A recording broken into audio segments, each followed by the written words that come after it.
Classes देने पड़े, कितने भी सेशन देने पड़े, ठीक है। तो यानी कि जब तक आप कोर्स, और ऑलरेडी जब हम किसी स्टेज पे काम करते हैं तो हम बता देते हैं कि हमें इतना ठीक होना है तभी हम आगे बढ़ेंगे। आपको खुद पता होता है कि हाँ मैं इतना ठीक हो चुका हूँ और अब मुझे आगे बढ़ना चाहिए, तभी हम आगे बढ़ते हैं। तो एक तो फायदा यह है कि आप श्योरली ठीक होते हैं। दूसरा, मान लीजिए आप स्टैमरिंग की ही बात कर रहे हैं, तो मान लीजिए स्टैमरिंग का आपने कोर्स लिया 2 महीने का, 3 महीने का, 4 महीने का, और आप ठीक हो जाते हो, ठीक है। वो डिपेंड करता है कि आपको किस लेवल की स्टैमरिंग है, आपको किस तरह का कोर्स देना है, वो हम बता देते हैं, ठीक है। अगर मान लीजिए आपने 2 महीने का कोर्स लिया, आप 2 महीने बिल्कुल ठीक हो, कोई दिक्कत नहीं है, लेकिन कुछ महीनों बाद या कुछ सालों बाद आपकी स्टैमरिंग एज इट इज वापस आ गई और आपको लगा ये तो वैसे वैसे हो गई, हमने कोर्स भी किया, कोई फायदा नहीं हुआ।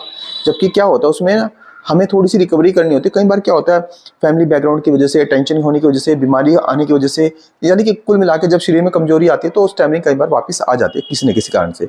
तो उसमें क्या करना होता है, सिर्फ आपने एक कॉल करना है, आपने कोर्स ऑलरेडी परचेज किया हुआ है, ये नहीं हम आपको